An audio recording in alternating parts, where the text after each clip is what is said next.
मैं जब से ब्याह कर ससुराल आई थी, मेरा शौहर मुझे अपने घर के एक कमरे में न जाने देता। कहता कि तुम्हें मेरे सर की कसम, इस कमरे में कभी न जाना। आज वो घर नहीं था। मैंने सोचा कि क्यों ना मैं इस कमरे में जाकर अपने शौहर की चीज़ों की तलाशी लूँ। शक तो औरत की फितरत में शामिल है। मैं अपना अरमान पूरा करने ही लगी थी कि घर के दरवाजे पर ज़ोर ज़ोर से दस्तक होने लगी। मैंने जाकर दरवाज़ा खोला तो मेरा शौहर हाँफता कांपता अंदर दाखिल हुआ, पर आज उसका हुलिया अजीब सा था। मैंने देखा वो डर के मारे कहीं इधर उधर भी नहीं जा रहा था। घर के अंदर आकर यूं दबक कर बैठ गया जैसे कि मेरे शौहर को किसी का खतरा हो। मैंने उससे पूछा कि क्या हुआ। कहने लगा कुछ भी नहीं, बस आइंदा से मैं घर से बाहर नहीं जाऊंगा। मैं हैरान थी कि ऐसी क्या बात हो गई कि अचानक घर से 12-12 घंटे बाहर रहने वाला मेरा शौहर आज घर के अंदर आते ही औरतों की तरह छुप कर बैठ रहा है। मैंने उससे बहुत पूछा लेकिन उसने जवाब नहीं दिया। फिर मैं वापस उसके कमरे में जाने लगी। बोला, कहाँ जा रही हो? मैंने कहा, आज मैंने तुम्हारा वो कमरा खोल लिया है, अब बस बहुत हो गया। मुझ में मजीद सब्र नहीं कि मैं उसे ऐसे ही देखती रहूं। तुम मुझे बता क्यों नहीं देते कि उस कमरे में क्या है? मियाँ बीवी तो एक दूसरे का लिबास होते हैं। तुम कैसे इंसान हो जो अपनी बीवी से भी राज रखते हो? ये सुनकर मेरा शौहर रोने लगा। बोला कि चलो, आज मैं उस कमरे में चलकर खुद तुम्हें अपनी हकीकत बताता हूँ और कहानी भी सुनाता हूँ। मैंने उसका हाथ थाम लिया। मैं खुश हुई कि आखिर वो मुझे कोई बहुत अहम राज बताने वाला है, पर मैं क्या जानती थी कि ये राज सुनने के बाद मैं अपने शौहर के साथ रहना भी नहीं चाहूँगी। खैर, मैं कमरे में जब दाखिल हुई, कमरे का बाकी सामान देखकर ही मैं आधी कहानी समझ गई थी, पर यह सिलसिला इतना मुख्तलिफ होगा सोचा नहीं था। मेरा शौहर एक संदूक पर बैठा बिखरी हुई चीज़ों को देखने लगा और फिर मेरे आगे हाथ जोड़कर बोला, खुदा के लिए तुम भी मुझे छोड़कर मत चली जाना। मैं तुम्हें जो बात बताऊंगा उसे गौर से सुनना। यूं मैं उसकी कहानी सुनने लगी। आज से तकरीबन 5 साल पहले की बात है। मेरा नाम सरमद नहीं, अनवर हुआ करता था। मैं रात के एक अंधेरी पहर अपने घर से निकला। आज मैं ये इरादा तय करके निकला था कि मैं अपने घर वालों को भूखा नहीं सोने दूंगा। अगरचे मेरे घर वाले अच्छा खासा कमाते थे, पर फिर भी वो खुद पर खर्च नहीं करते थे। न जाने उन्हें किस बात का खौफ था। जल्द ही मैं उस घर पर पहुंच गया जहां आज मैंने डाका डालना था। मैंने ये बात किसी और को नहीं बताई थी, न ही मैं कोई ऐसा प्रोफेशनल चोर था। मैंने सोचा था कि बस डाका डालने के बाद मैं ये काम ख़त्म कर दूंगा और कोई और काम शुरू करूंगा। पर कहते हैं कि कुदरत को कुछ और मंजूर होता है, इंसान कुछ और सोचता है। मैंने बंगले का अच्छी तरह जायज़ा भी ले लिया था। यहाँ पर सिर्फ एक औरत रहती थी। सच पूछो तो मेरी नीयत माल के साथ साथ उस औरत पर भी खराब थी। मैं डरते हुए आगे बढ़ रहा था। वो औरत अक्सर बालकनी से नीचे रेहड़ी वालों को रोक रोक कर उनसे सौदा लिया करती थी। तभी से मैं उसका शिदाई हो गया था। मेरे पास इतने पैसे तो थे नहीं कि मैं एक खूबसूरत लड़की से शादी करता। मैंने सोचा मैं अपने अरमान इसी से पूरे कर लूँगा। मैं उसके ख्यालों में डूबा। कब बंगले तक पहुंचा मुझे पता ही नहीं चला। खुशकिस्मती से आज तो बंगले का चौकीदार भी नजर नहीं आ रहा था, यानी कि आज तो मौका गनीमत था। मैं बंगले की पिछली दीवार को फलांगने की नीयत से आगे बढ़ा। दीवार के उस हिस्से पर खारदार तारें भी कुछ खास नहीं थीं। शायद बच्चों ने खेल कर कर उन्हें खराब कर दिया था। मैंने जैसे ही वहां से अंदर छलांग लगाने की कोशिश की, मेरी नज़र सामने दरवाजे पर पड़ी जो कि खुला हुआ था और हल्की सी रोशनी बाहर आ रही थी। मैंने सोचा अंधेरे में जाने की बजाय अच्छा है कि मैं यहीं से अंदर जाऊं। पर मैं जैसे ही उस दरवाजे से अंदर दाखिल हुआ, मुझे एक औरत के हंसने की आवाज़ें आईं। मैं समझ गया कि ये वही महजबी है जिसने मुझे बेचैन कर रखा है। मैं दीवार के साथ लगता हुआ आहिस्ता आहिस्ता उसके कमरे की तरफ बढ़ा। उसके हंसने की आवाज़ें तेज़ होती जा रही थीं। फिर जैसे ही मैंने दरवाजे से अंदर झांका तो मैं अपने आप पर पछताने लगा कि ये मैंने क्या कर दिया। वो औरत तो उस वक्त अपने शौहर के साथ थी। उसका शौहर उसे हंसा रहा था और वो खूब कहकहे लगा रही थी। इन दोनों का चेहरा दरवाजे ही की तरफ था, बल्कि शायद वो उठकर दरवाज़ा बंद करने के लिए बिस्तर से ऊपर उठा था कि उसकी नज़र मुझ पर पड़ गई। मुझे देखते ही उसकी आंखों में खून उतर आया। वो आदमी आगे बढ़कर मुझे गिरेबान से पकड़ने ही लगा था कि मैं वहां से भाग गया। वो फौरन बाहर निकला, तेजी से भागता हुआ मेरे पीछे आया और उसने अपने बंगले की सारी रोशनियां जला दी। तब तक मैं दीवार फलांग चुका था, पर उसने फौरन ही अपने चौकीदारों को आवाज़ लगाकर जगा दिया। बंगले की चारों तरफ से चौकीदार मेरे पीछे भागने लगे। आस पास की रोशनी भी जल उठी थी। मेरे भागने के कोई चांसेस नहीं थे, लेकिन मैं फिर भी भागने में कामयाब हो गया था। अलबत्ता एक छरीरे बदन वाला चौकीदार मेरे पीछे दूसरी चौकी तक आ गया। यहाँ पर बात खत्म नहीं हुई थी। वहां से उसने एक पुलिस वाले को आवाज़ दी। शायद ये बड़े बंगले के चौकीदारों को पुलिस वाले भी जानते होते हैं। उसने भी मुझे देख लिया और ये दोनों मेरे पीछे भागे। भागते हुए मेरा सांस फूल रहा था। मैंने तो सुबह से रोटी भी नहीं खाई थी। जानता था कि मैं ज़्यादा देर भाग नहीं सकूंगा, इसलिए किसी दरवाजे को देख रहा था। कोई दरवाज़ा खुला मिले और उसके अंदर घुस जाऊं। तभी एक गली से गुजरते हुए मेरी नज़र ख़वातीन के ब्यूटी पार्लर पर पड़ी। मैंने सोचा कि यहाँ तो कोई नहीं जाता होगा, मर्दों की क्या मजाल कि वो ख़वातीन के ब्यूटी पार्लर में जाएं, और ब्यूटी पार्लर हर वक्त खुला रहता है। मैंने वहाँ पर छुपने का इरादा कर लिया, पर मैं बड़ी चालाकी से पर्दे के पीछे छुपकर बैठा रहा। तब तक वो पुलिस वाला और सिपाही आगे चले गए और मैं ब्यूटी पार्लर के अंदर से निकलने ही लगा था कि एक औरत ने मुझे देख लिया। बोली कि मियाँ, तुम यहाँ क्या कर रहे हो? मैंने कहा, बाजी मुझे माफ़ कर दें, मैं यहाँ पर सिर्फ अपने बाल कटवाने आया हूँ। बोली कि तुझे शर्म नहीं आई, तू औरतों के ब्यूटी पार्लर में घुस आया। मैंने कहा, मैं आपको 10,000 रुपये दूंगा, बस सिर्फ मेरे बाल काट दें, मुझे असल में औरतों की तरह बाल बनवाने हैं। ये बात कहकर मैंने उसे मना तो लिया था, मैं क्योंकि सिर्फ वहाँ पर कुछ वक्त गुजारना चाहता था, वजह ये थी। उसने मेरी तरफ देखा, फिर अंदर चली गई। थोड़ी देर बाद बाहर आई और कहने लगी, अंदर आ जाओ। शायद उसने पार्लर से बाकी लड़कियों को भेज दिया था। वैसे भी रात का वक्त था और ये पार्लर बंद होने लगा था। 2 हट्टी-कट्टी और भी औरतें मौजूद थीं, शायद उसकी हिफाजत के लिए। खैर, उसने मुझे कुर्सी पर बिठाया। मुझसे बोली, कैसे बाल कटवाओगे? मैंने कभी मर्दों के बाल नहीं काटे। वो शादीशुदा औरत लग रही थी। कहने लगी कि जल्दी बताओ, अगर किसी ने देख लिया कि हमने यहाँ पर एक लड़के को बिठा रखा है तो कयामत आ जाएगी, हमसे कोई औरत बाल नहीं कटवाएगी। मैंने कहा, आप बस औरतों की तरह मेरे बाल बना दें। बोली कि क्यों, तूने औरत बनना है? बस ये सुनते ही मेरे जहन में एक अजीब सा ख्याल कौंधा। मैंने कहा, हाँ, आप मेरे बाल औरतों की तरह काट दें। वो हंसने लगी। उसने मेरे बाल काट दिए थे। अब उसने अच्छी तरह शैम्पू करके बालों को कंघी भी कर दी थी। बोली कि वाह, तुम तो वाकई किसी औरत से कम नहीं लगते। मैंने कहा, तुम तो मेरा और भी अगर मेकअप कर सको तो कर दो, मैं और पैसे दूंगा। खैर, उसने मेरी अच्छी तरह से चेहरे से बाल हटाकर लिपस्टिक वगैरह लगा दी। अब तो मैं मुकम्मल तौर पर औरत लग रहा था। मैं वैसे भी दुबला पतला था, मेरा वज़न ज़्यादा बढ़ा हुआ नहीं था। मैं औरतों की तरह ही लगता था। उम्र भी 20 साल थी। अब ऐसे नाजुक चेहरे के साथ मुझे कोई भी देखता तो यही समझता कि मैं एक औरत ही हूँ।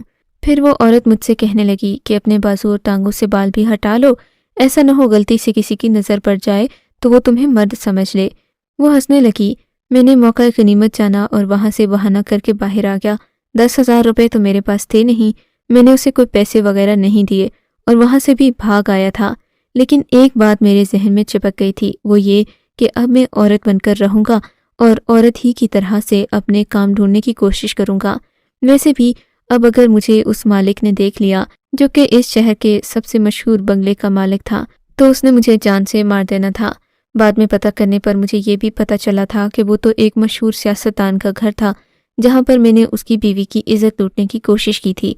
अब उसे बात अगर माल की होती तो शायद भूल भी जाती, पर मैं उसकी बीवी पर बुरी नीयत डाले हुए था। उसने यकीनन इस बात का अंदाज़ा तो लगा ही लिया होगा कि मैं सीधा उसकी बीवी के कमरे में क्यों आया हूँ, और अब वो मुझे बुरी तरह ढूंढ रहा होगा। सो औरत का हुलिया बनाकर घूमना फिरना मेरे लिए ज़रा ज़्यादा महफूज था। अब मैं दिन रात कोशिश करता कि मैं किसी न किसी तरह रूपोश ही रहूं, लेकिन मसला ये था कि ज़्यादा देर तक मैं घर से बाहर भी रहता तो मेरा मेकअप वगैरह नहीं रह सकता था। घर वापस जाता तो उन पर क़यामत आ जाती। सो मैं एक दिन एक नाई की दुकान पर चला गया। उसे मैंने सारी बात बता दी। मेरे कंधे पर हाथ रखकर वो कहने लगा, भाई तुम फिक्र ही ना करो, मैं खुद तुम्हें औरतों वाला हुलिया हर हफ्ते बना दिया करूँगा, बाल भी काट दूंगा और अगर नकली बाल लगाने हों तो वो भी बता दियो। मैं तो उसकी बात सुनकर बड़ा हैरान हुआ। बुराई में साथ देने में वो भी पीछे नहीं था। मैंने मान ली उसकी बात और उसे ये भी कहा कि अगर किसी नौकरी के बारे में पता हो तो मुझे बता दे। उसने मुझे एक आदमी का नंबर दिया, कहा कि इसे जनाना अदाएं दिखाकर कोई न कोई नौकरी मांग लेना तो मिल जाएगी। ये औरतों का बड़ा शिदाई है, पर शक्ल ऐसी है कि कोई औरत खास नहीं डालती। मैं खुश हो गया। मैंने अपना मेकअप सेट किया और उस आदमी के पास पहुंच गया। वो आदमी तो वाकई ही बड़ा शिदाई था। उसने मुझसे कहा कि मैं आपकी नौकरी बहुत अच्छे हस्पताल में लगवा दूंगा। یہ سن کر میں تو واقعی حیران رہ گیا، شاید اس لیے کہ وہ مجھ سے اپنا فائدہ پورا کرنا چاہتا تھا۔ بولا کہ ہاں، ہسپتال میں میری جاننے والی ایک ڈاکٹر ہے، وہ تمہاری نوکری لگا دے گی۔ میں نے کہا پر مجھے ہسپتال کا کام نہیں آتا۔ بولا کہ تم صفائی تو کر لیتی ہوگی نا؟ میں نے کہا ہاں، کیوں نہیں؟ تو بس ٹھیک ہے، پھر تم لیبر روم میں صفائی کا کام کرنا۔ میں مان گیا۔ لیبر روم کا سن کر ہی میرے دماغ میں مختلف باتیں آنے لگیں۔ یا اللہ، اب کیا میں عورتوں کے درمیان رہ کر کام کروں گا؟ کہیں کوئی مجھے پہچان ہی نہ لے۔ یہ سوچ کر اب تو میرا اور زیادہ پریشانی بڑھنے لگی تھی۔ خیر، اب ظاہر ہے عورت تھا تو عورت ہی بن کر کام کرنا تھا، اور کام بھی عورتوں کے ہی ملنے تھے۔ یوں میں نے اس آدمی سے ڈیل بنا لی۔ اس نے مجھے ہفتے والے دن آنے کا کہا۔ تب تک میں اس نائی کے دیے ہوئے کمرے میں رہنے لگا۔ میں نے اسے اپنے اور بھی راز بتا دیے تھے۔ کہتے ہیں کہ کسی ایک کو اپنے راز بتا دینے چاہیے، کم از کم انسان کو مشکل وقت میں آسانی پیش آتی ہے۔ میں اس نائی کے ساتھ رہتا اور اسے مختلف حربے بھی بتاتا تھا۔ اس کی دکان کی کمائی بڑھنے لگی تھی۔ وہ میرا بہت شکر گزار تھا۔ یہ بات بھی سچ ہے کہ میں کافی ہنرمند تھا، بس مسئلہ یہ تھا کہ مجھے آج تک کوئی اچھی نوکری نہیں ملی تھی۔ بہرحال اس آدمی کے ساتھ رہتے ہوئے مجھے 2 مہینے ہو چکے تھے۔ میری نوکری لیبر روم میں بھی لگ گئی تھی۔ اب یہاں پر عورتیں آتی، میں کوشش کرتا کہ میری نظر کسی عورت پر نہ پڑے۔ میں بس صفائی کے کام سے کام رکھتا تھا اور عورتوں کی دل سے عزت کرتا تھا، پر میری مجبوری تھی۔ میں نے سوچا تھا کچھ عرصہ میں یہیں پر رہوں گا اور پھر رفتہ رفتہ اپنے کام سیدھے کر لوں گا، یہاں سے نوکری چھوڑ کر دوسرے شہر میں چلا جاؤں گا۔ پر یہاں پر ہونے والے واقعات نے میرا ذہن تبدیل کر دیا تھا۔ ایک دن وہی آدمی جس نے میری نوکری لگوائی تھی وہ ہسپتال میں آیا، شاید اس کے ساتھ اس کی بیوی بھی تھی۔ اسے اندر بھیج کر وہ مجھ سے کہنے لگا، تم باہر آ جاؤ، بیٹھ کر میرے ساتھ باتیں کرو۔ میں حیران رہ گیا کہ ایک شخص اپنی بیوی کے ہوتے ہوئے بھی مجھ سے بات چیت کرنے میں دلچسپی رکھتا ہے۔ میں بھی باہر آ گیا۔ ہسپتال کے بینچ پر بیٹھ کر میں نے اسے خوب گپیں ہانکیں۔ وہ مجھ سے مختلف باتیں پوچھتا رہا۔ میں بھی عورتوں کے معاملات کا ماہر تھا۔ میں اس کی انا کو اور اس کی ہوس کو تسکین دیتا رہا۔ مجھ سے کہنے لگا، میں نے تمہاری نوکری لگوا کر بہت اچھا کیا۔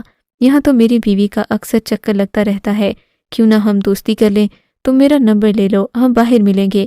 میں ملنے کے خیال سے کترا رہا تھا، جانتا تھا کہ مل کر وہ آدمی میری حقیقت سمجھ جائے گا، اور اگر اسے میری اصلیت پتہ چل گئی تو وہ تو مجھے یہاں پر ایک لمحہ بھی برداشت نہیں کرے گا، کیونکہ اس کی بیوی بھی اسی ہسپتال میں آتی تھی، اور اس کے ذہن میں یہ بات تو لازمی آئے گی کہ یہ شخص میری بیوی کو بھی دیکھتا ہوگا، حالانکہ ایسی کوئی بات نہیں تھی۔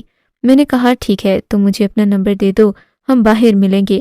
میں نے اس شخص سے نمبر تو لے لیا تھا، پر اب میرا دل بری طرح کانپ رہا تھا۔ میں جانتا تھا کہ جلد یا بدیر میں پکڑا جاؤں گا، اور اس کے بعد میرا کیا ہوگا یہ تو اللہ ہی جانے۔ خیر سے میں نے سوچ لیا تھا کہ میں کسی اور لڑکی کو یہ بات بتا کر اسے ملنے کے لیے بھیج دوں گا، اسے کچھ پیسے دے دوں گا، پر ایسا نہیں ہو سکا۔ میں نے جب 2-3 لڑکیوں سے یہ بات کی تو وہ مجھے عجیب سی نظروں سے دیکھنے لگی تھیں۔ میں سمجھ گیا کہ یہاں میری دال نہیں گلنے والی۔ پھر ایک دن وہ ہوا جس نے مجھے اس حال میں پہنچا دیا۔ یہ کہہ کر میرا شوہر بری طرح رونے لگا۔ میں اب تک اس کی باتیں سن کر حیران ہو چکی تھی۔ مجھے سمجھ نہیں آ رہا تھا اس شخص کے ساتھ کیا کیا جائے، اسے سزا دی جائے یا پھر نفرت کی جائے۔ اتنا گھٹیا اور غلیظ کام میرا شوہر کرتا اور مجھے یہ کہتا تھا کہ میں ہسپتال میں نوکری کرتا ہوں، میں اب ڈاکٹر بننے والا ہوں۔ میں حیران تھی کہ ڈاکٹر تو ایسے نہیں ہوتے، وہ تو دن رات پڑھتے ہیں۔ میں خود ان پڑھ تھی، مجھے یہ نہیں معلوم تھا کہ میرا شوہر اتنا گھناؤنا کام کر رہا ہے۔ خیر، اس نے آگے کہانی سناتے ہوئے مجھے بتایا، ایک دن لیبر روم میں ایک عورت آئی جسے بہت زیادہ درد ہو رہا تھا۔ باقی سب عورتیں جو کہ وہاں کام کر رہی تھیں اپنے اپنے کام چھوڑ کر اسے تسلی دینے لگیں۔ وہ بہت زیادہ چیخ رہی تھی۔ میں زیادہ تر عورتوں کے قریب نہیں جاتا تھا۔ میری کوشش ہوتی کہ میں عورتوں کو دیکھنے سے گریز کروں، تبھی سب عورتوں کے اس کے قریب جمع ہونے کے باوجود بھی میں دور ہی کھڑا رہا۔ میں اپنے صفائی کے کام میں مصروف تھا۔ تبھی مجھے نرس نے کہا کہ جاؤ باہر سے جا کر فلاں دوا لے آؤ۔ میں نے کہا ٹھیک ہے۔ میں اس سے پیسے اور پرچی لے کر فوراً باہر بھاگا۔ عورت کی حالت واقعی بہت خراب تھی۔ جیسے ہی میں اس کے لیے دوا لے کر لیبر روم میں داخل ہوا تو نرس نے مجھ سے وہ دوا لے لی اور بولی کہ تم باہر جا کر بیٹھو، یہاں پر پہلے ہی بہت لڑکیاں ہیں، تمہاری اب ضرورت نہیں ہے، اور ہاں باہر سے دیکھ لینا، اگر کسی کو بھی کوئی ایمرجنسی ہو تو آ کر ہمیں بتانا۔ میں 2 وارڈز کے درمیان موجود جگہ میں بیٹھ گیا تھا۔ میں دیکھ رہا تھا ادھر ادھر کوئی ایمرجنسی ہوگی تو ڈاکٹر کو بتا دوں گا۔ پر اسی دوران ایک واقعہ ہوا जिस ने मेरे पांव तले से ज़मीन खींच ली थी। मैंने देखा उस औरत का शौहर भी राहदारी में चक्कर लगा रहा था। वो कभी इधर जाता कभी उधर जाता।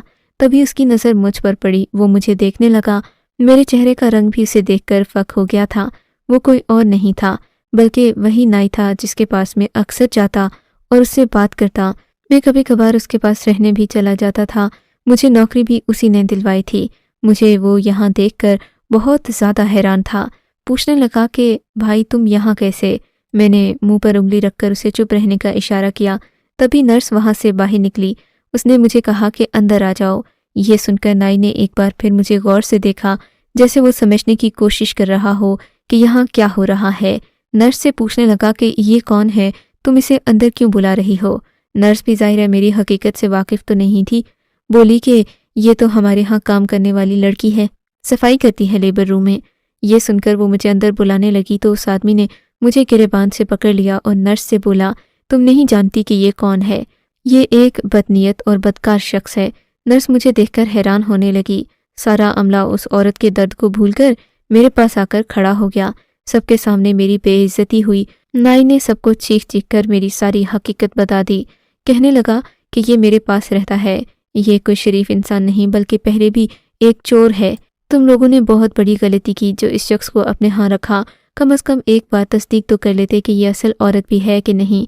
इसका तो मैंने खुद मेकअप किया था, बाल भी मैंने काटे थे, पर मुझे क्या पता था कि ये बदबख्त आकर लेबर रूम में नौकरी करेगा। ये सुनकर मेरे पसीने छूट गए थे। वहाँ की सब औरतें मिलकर मुझे मारने लगीं। मैंने नहीं सोचा था कि वो नाई मेरे साथ ऐसा सलूक करेगा, और जाहिर है क्योंकि उसकी बीवी लेबर रूम में थी, उसे आज होश आया था। शायद मैं पहले उसे ये बात बताता तो वो बिल्कुल भी मुझे मना न करता, पर चूंकि आज उसकी अपनी बीवी आई थी सो उसकी गैरत भी जाग गई। मैं उन औरतों से बड़ी मुश्किल से जान छुड़ाकर भागा हूँ। अब मुझे समझ नहीं आती कि मैं क्या करूँ। मैं अपने शौहर की बातें सुनकर तंबखुद रह गई। मैंने कहा, आप मुझे तो बता देते कि आप ये सब काम कर रहे हैं। मैं अपने अब्बा या भाई से बात करके आपकी मुअज़्ज़िज़ नौकरी के लिए कोशिश करती। मैंने सोचा अब अपने शौहर को छोड़ दूंगी तो ये और न बिगड़ जाए। पहले भी डाकू चोर न जाने क्या क्या रह चुका है। सो मैंने खामोशी इख्तियार कर ली। शौहर का साथ देने की बजाय मेरे पास और कोई चारा नहीं था। पर मैं सबसे यही कहूँगी कि किसी को भी नौकरी पर रखने से पहले उसकी छानबीन ज़रूर कर लिया करें। क्या पता वो जो जाहिर कर रहा हो वो उसकी हकीकत ना हो, बल्कि वो कोई और इंसान हो और बाद में